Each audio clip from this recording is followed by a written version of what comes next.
नमस्कार दोस्तों, स्वागत है आप सभी का RP technical study YouTube channel में। तो दोस्तों, आज की इस वीडियो में अपन बात करेंगे ओम के नियम के बारे में। अर्थात यह टॉपिक बहुत इंपॉर्टेंट है क्योंकि प्रत्येक कॉम्पिटिटिव एग्जाम में इसमें से एक से दो क्वेश्चन पूछे जाते हैं। तो बहुत इंपॉर्टेंट वीडियो होने वाला है।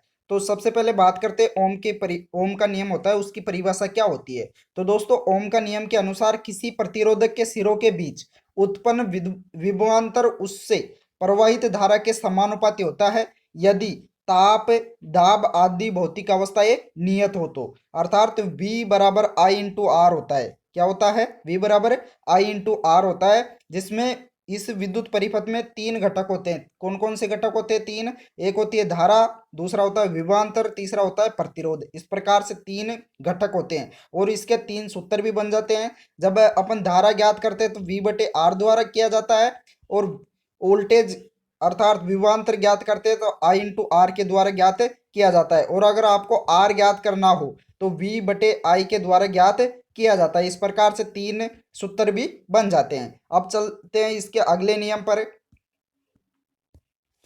अब दोस्तों, बात करते हैं कि ओम का नियम होता है वह किन परिस्थितियों में लागू नहीं होता है। किन परिस्थितियों में लागू नहीं होता है? तो सबसे पहले अर्धचालक पदार्थों व उनसे बनी युक्तियों जैसे diode, rectifier, transistor, amplifier, oscillator, valve, cathode ray tube, cathode ray oscilloscope, SCR आदि पर ओम का नियम लागू नहीं होता है। तथा इन सभी पुर्जों को एक्टिव पुर्जों के नाम से भी जाना जाता है। इनको किस पुर्जों के नाम से जाना जाता है? सक्रिय पुर्जों के नाम से जाना जाता है। तो जो अर्धचालक पदार्थ होते हैं या उनसे बनी युक्तियां होती है उन पर ओम का नियम होता है वह लागू नहीं होता है। दूसरे नंबर पर बात करते हैं कि ओम का नियम होता है वह गैस डिस्चार्ज लैंप जैसे fluorescent tube, mercury vapour lamp, sodium vapour lamp, neon sign tube आदि पर भी लागू नहीं होता है। अब बात करते हैं कि जो ओम का नियम होता है वह किस पर लागू होता है, इनमें से किस पर लागू होता है। तो सबसे पहले डीसी परिपथों, चालक, अचालक, प्रतिरोधक आदि पर ओम का नियम लागू होता है। किस पर लागू होता है? डीसी परिपथ, चालक, अचालक, प्रतिरोधक आदि पर ओम का नियम लागू होता है। साथ ही परिपथ का पावर फैक्टर इकाई होने पर भी ओम का नियम लागू होता है। किस पर लागू होता है? परिपथ का पावर फैक्टर इकाई होने पर भी लागू होता है। उसके बाद में बात करते हैं कि जो ऐसी परिपथ होते हैं, ऐसी परिपथों में इम्पीडेंस बराबर प्रतिरोध होने पर, पावर फैक्टर इकाई होने पर ओम का नियम लागू होता है। ओम का नियम वी, आई व आर के बीच संबंध दर्शाता है। किसके बीच संबंध दर्शाता है? वी अर्थात विभवांतर, धारा व प्रतिरोध के बीच संबंध दर्शाता है। तो इस प्रकार से ओम का नियम किन किन पर लागू होता है व किन पर नहीं लागू होता है इसके बारे में देख लिया है। अब इसके कुछ कुछ एग्जाम्पल देख लेते हैं। तो सबसे पहले पहला एग्जाम्पल है कि एक लैंप के तंतु का प्रतिरोध 550 ओम है। 230 वोल्टेज आपूर्ति से जोड़ने पर कितनी धारा ग्रहण करेगा?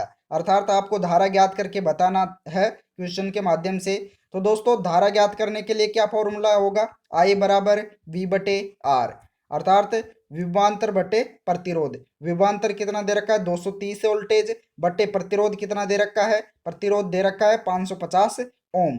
तो 230 बटे 550 करेंगे तो आप इसमें भाग देंगे तो कितना जाएगा? 0.42 एम्पियर। तो इस प्रकार से इसका राइट आंसर हो जाएगा 0.42 एम्पियर। अब बात करते हैं अगले उदाहरण के बारे में। तो अगला उदाहरण दे रखा है, एक ऊष्मक को 230 वोल्टेज आपूर्ति से जोड़ने पर 0.45 एम्पियर धारा ग्रहण करता है।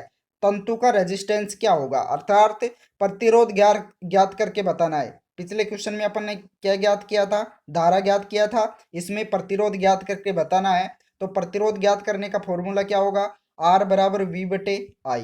क्या होगा? आर बराबर वी बटे आई। वी का मान कितना दे रखा है? वी का मान दे रखा है 230 वोल्टेज। तो 230 बटे इसमें भाग देंगे 0.45 का। धारा कितना दे रखा है? 0.45 एम्पियर। तो जब इसमें भाग देंगे तो राइट आंसर कितना हो जाएगा? 511.11 ओम। राइट आंसर क्या हो जाएगा? 511.11 ओम। इस प्रकार से इसको हल करना है। उसके बाद में एक और क्वेश्चन दे रखा है। तो क्वेश्चन है, एक विद्युत इस्त्री के तंतु का प्रतिरोध 1000 ओम है। कितने वोल्टेज आपूर्ति से जोड़ने पर 250 मिली एम्पियर धारा प्रवाहित होगी? यहाँ क्या ज्ञात करना होगा? आपको वोल्टेज ज्ञात करके बताना है, जिसमें 1000 ओम प्रतिरोध दे रखा है, 250 मिली एम्पियर धारा दे रखी है। तो आपको वोल्टेज ज्ञात करने के लिए क्या करना होगा? वोल्टेज ज्ञात करने के लिए I इंटू आर करना होगा, अर्थात धारा गुणा प्रतिरोध करना होगा।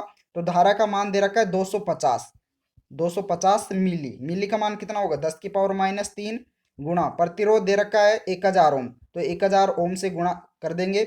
1000 से ये माइनस का कट जाएगा, अर्थात जो मिली है वो किलो से कट जाएगा, तो ये कैंसिल हो जाएगा। इसका राइट आंसर हो जाएगा 250 वोल्टेज। तो राइट आंसर हो जाएगा 250 वोल्टेज। अब बात करते हैं कि दोस्तों जो जो ओम का नियम होता है वह एसी व डीसी दोनों पर काम करता है, एसी व डीसी दोनों पर लागू होता है।